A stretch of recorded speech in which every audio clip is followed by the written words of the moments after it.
Дәслепкі дәуірлерде әскерлерге іс хақы толық емес, дұз формасында төленген, ямаса дұз сатып алу үшін ақша берілген. Бұл болса дұздың Рим экономикасы һәм армиясындағы орайлық рөлін және де күшейткен. Рим мемлекеті Виа Салария һәм басқа тикарғы дұз сауда жолларын әскери күшпенен қатаң қорғаған.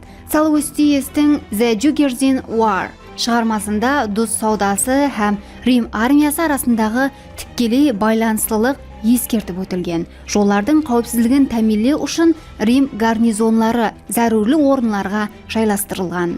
Бұл тек қана экономикалық себеплерге, бәлкі стратегиялық мүтәжіліктерге де байланысты еді. Яғни дұз таминатынан үзілсе, тек қана халық аш қалуы, бәлкі армияның жауынгерлік қуаты да сезілерлі дәрежеде хәлсізленуі мүмкін еді.